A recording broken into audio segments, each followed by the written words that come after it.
Baha dito. Hi! Hello! Good morning, everyone!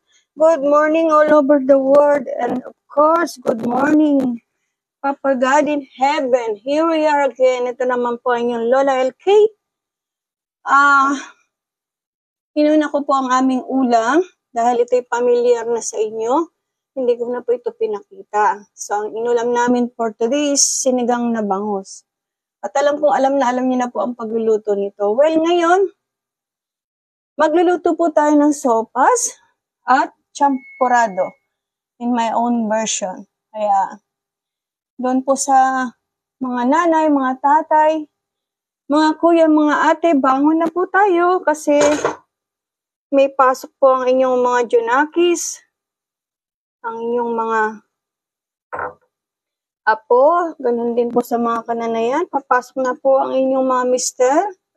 So, it's time na po para mag-prepare ng inyong lulutuin.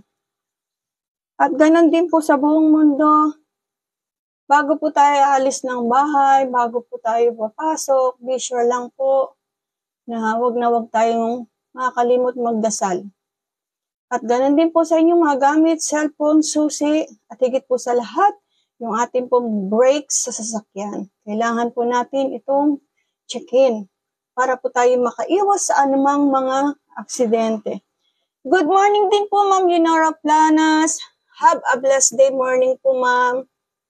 Shout out po kay Ma'am Leonora Planas. And here we go. Umpisa na po natin ang ating menu for today. Ito pong champurado, pinakuluan ko na po siya. So, siya po ay malambot na. As you can see, ayan.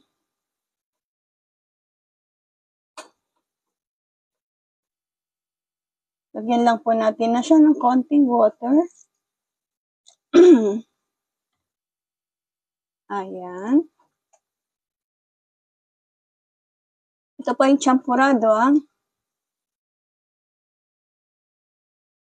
Karamihan po sa atin sa pagluluto ng champurado ay familiar lang na ang ginagamit nila ay evap.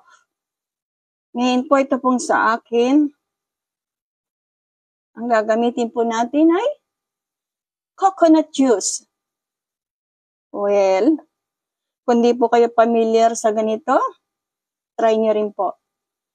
Ayan. Malambot na po ang ating malagkit. Dahil kung hihintayin po natin, matagal po siyang lumambot. Ayan, as you can see. Okay na siya. So, ihalo po natin itong ating kokwa.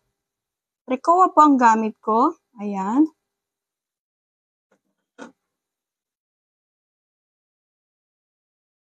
Okay.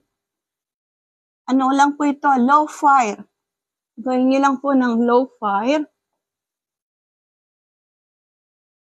Ayan. Yung iba kasi sa halip na nilalagay po nila sugar, ako naman po condense. Ayan. Nakaiba po na. Kasi po, this is my own version. Ayan. Siyempre po, you have to taste po ito para malaman nyo kung okay na po siya sa tamis. Pero kasi po sa amin, kailangan po namin ng may tamis. Dahil po kami mga walang sugar sa katawan. Hindi ko na po pinakita yung ulam namin kasi alam niyo na yun. Sinigang na bangus na usually niluluto ng karamihan. Ayan na po.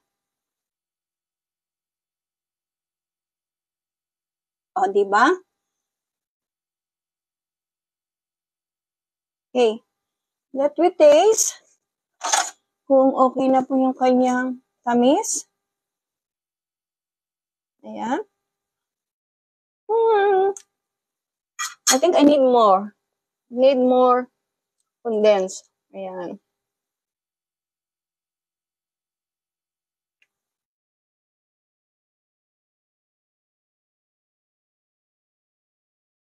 Ayan. Of course, The last one, ito pong ating gata. Ngayon pa lang po kayo kita siguro ng champuradong may gata. Ito po ay naman ako pa sa aking kalula-lulahan. Ganito po kasi siya gumawa ng champurado.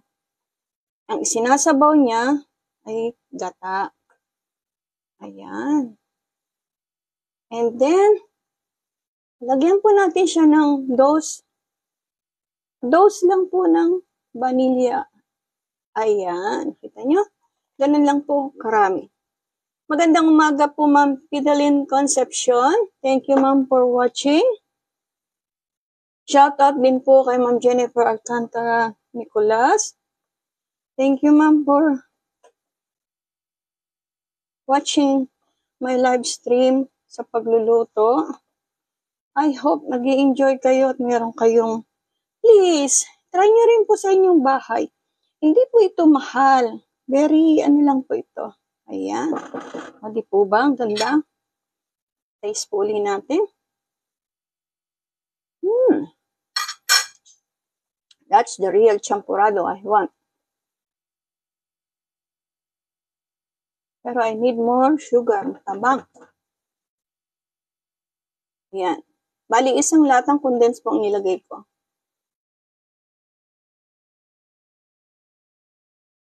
Kaya na rin po ang bahalang maglagay kung gaano karami ng chocolate na inyong kailangan. Kasi po pag nasosobrahan tayo sa chocolate, medyo mapait po siya.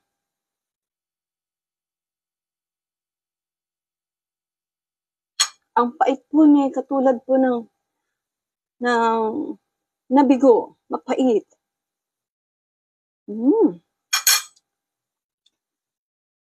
That's better one.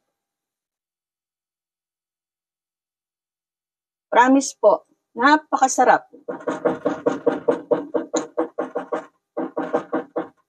Okay na po siya. Tayin lang po natin siyang kumulo-kulo-kulo. Ayan. Iba po talaga pagka meron siyang, tawag nito, gata. Malinamnam. Kasi usually lang natin ginagamit ay puro ebap. Ebap lang po ang ating ginagamit. Pero po ito, masarap talaga. Promise.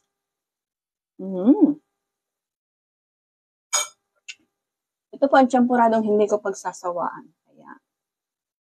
Kailangan lang po natin haluin mabuti. Ayan.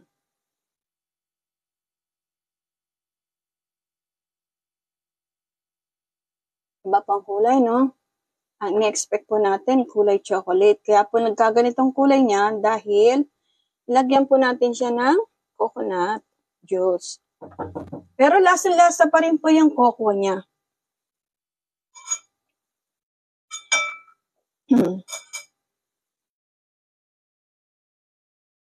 Pakukulan lang po natin in 2 o 3 minutes. Then okay na po siya kasi nga po luto na yung ating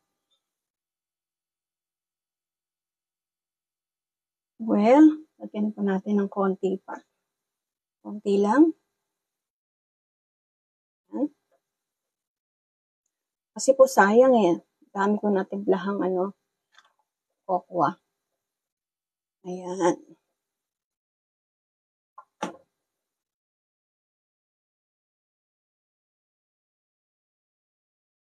Okay.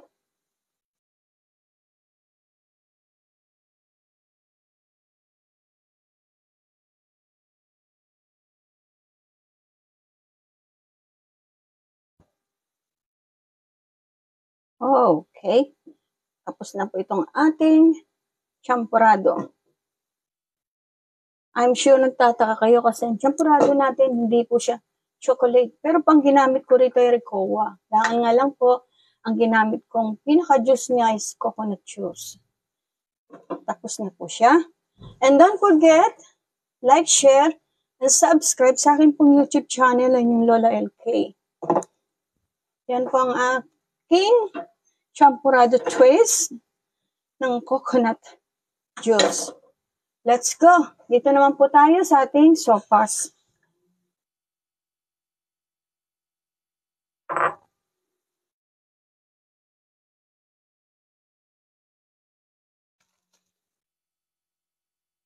Madali lang po itong ating mga menu for today. Ito po yung request ng aking pong pot, aking pong mga junakis. Kasi po nagsawa na rin po sila sa kay iba-ibang potay. So ito naman po ang ating lulutuin for today.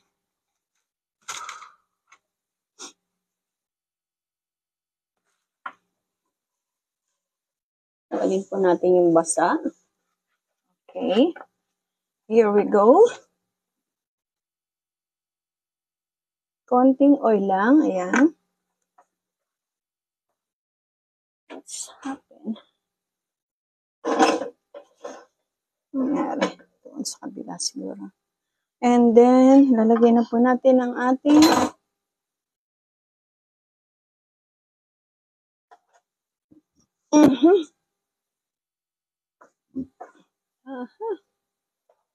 Okay. Bawang, sibuyas.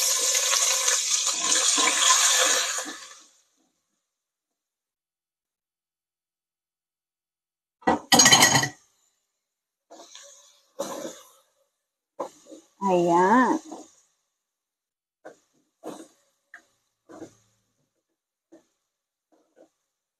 Nakikita niyo po ba? Taas po natin konti.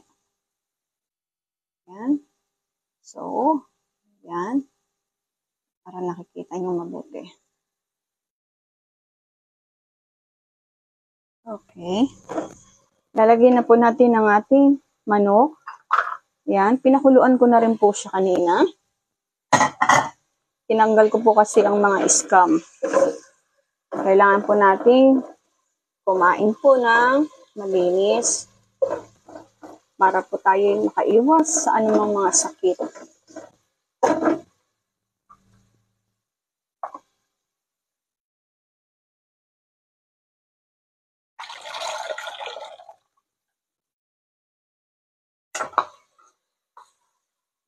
Okay. Pulahin lang po natin ng konting ating chicken. Even though na siya po yung malambot na. Kay Ma'am Maricor, good morning ma'am. Thank you po ma'am for watching. Shout out po sa inyo. Sana po napanood niyo yung aking Swiss champurrado. Kasi po, instead na iba pang ating ginamit ko po doon ay coconut juice. Kung kayo po'y pamilyar, yun po ang natutunan ko sa akin pong lola. At napapanood ko po na usually lang natin ginagamit sa paggawa ng champurrado is normal way lang. Kaya, ang ginawa ko po, nilagyan ko po siya ng coconut juice. Ayan. Meron po tayo ritong corned beef. Lalagyan na po natin siya. Okay. Ayan.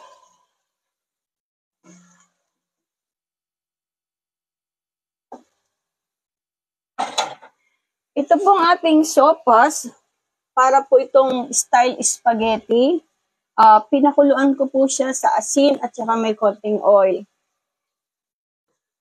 Yan naman po ang twist ng aking sopas. Yan.